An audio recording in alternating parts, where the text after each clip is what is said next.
Welcome to the Quint, Shefali and Rishi. We're very happy to have you. I want to start by asking you, Rishi, that of course the film is based on the 2012 Nirbhaya case, but you're looking at it from the lens of the Delhi police. What was it that intrigued you about this in the first place? I had a family friend in the Delhi police, and he had seen my previous work and suggested that I make a film about this incident, and I was resistant. I didn't think it was appropriate. But then he said, why don't you read some of the material? He showed me the verdict. So I read the material. I met some of these officers. Just as a person, I was intrigued. And then I got to know them and really started to understand their point of view on this. I started to feel compassion for them. And I started to see that these are people who are really trying to do the right thing. And this is not my perception of what the police was doing or is doing. There's a lot of anger at the time. I figured if we can maybe show the incident, the circumstances that we all know, but from their point of view, which we don't know, and show the personal side of it, I thought it could be very special. Shefali, for you, I mean, you're playing this really tough, like no-nonsense cop, and I see that in your gait and the way you speak. But were there any learnings for you just about the police when you were probably meeting people for the part? When he came to me with this, what completely blew me apart was there is a side of it which I was absolutely unaware of. People who we hold responsible, who we put our onus on for our safety and our security and say, they didn't do it, but they did. So it's not always possible to prevent a crime.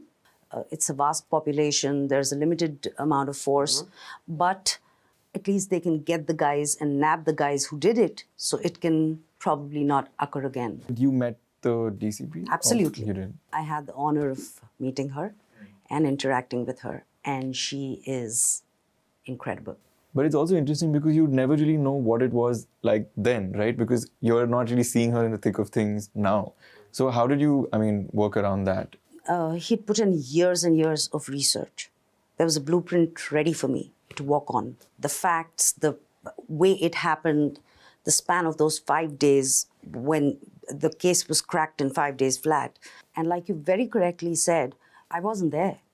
So I don't know we weren't there at all, right? What she went through, what she felt, how she reacted moment to moment. But there's an inherent grain which is in her and which comes through in Vartika. And then it had to be married between him and my instinct and my impulse and the information and insight that she gave. I couldn't have done it without both of them. Yeah. But, I have to say, it was really hard for me to watch. I've seen 4 episodes and it was just difficult to digest it. Of course, it's not graphic at all. It's very sensitively dealt with. But when you were scripting, what were the things that you sort of kept in mind? I wouldn't even know where to start. We don't have enough time to get into the long list of things that I had kind of placed as checks and balances for myself and lines to not cross. The first one, of course, being no way would we ever show the crime. And then going forward, it would be what is the minimum amount of visual representation we can give to this incident. But essentially, the hard part to watch is just hearing it. It's literally, that's all they say. They speak about it, and it's very difficult. For me, it just became a little easier to watch because I got an insight into these people, because I saw their homes, because I saw them, because I needed that breather, because otherwise it was just becoming too tough for me to watch it. Well, and this is it's not a documentary. It's a fictionalized account. It is about the people. This common growl that people have with you is that we don't see you often.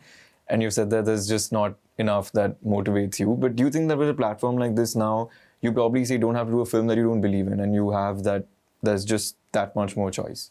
Absolutely. The OTP platforms have opened up a completely new horizon, and a very wide one at that, for stories and filmmakers and actors and writers. What matters now is the content. There was a norm, let's say in films, where if you're a certain age, you can play the hero or the heroine. Heroes can be heroes till they're forever. Yeah, exactly.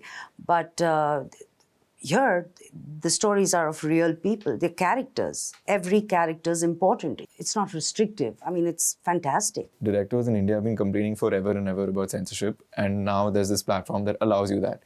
Again, this has to be dealt with responsibly. You can't go overboard with that. Is that something that you also mull about? Dramatically, it's very easy to rely. Look, it's such a sensitive medium. We're very sensitive to what we see and hear in a film or a series.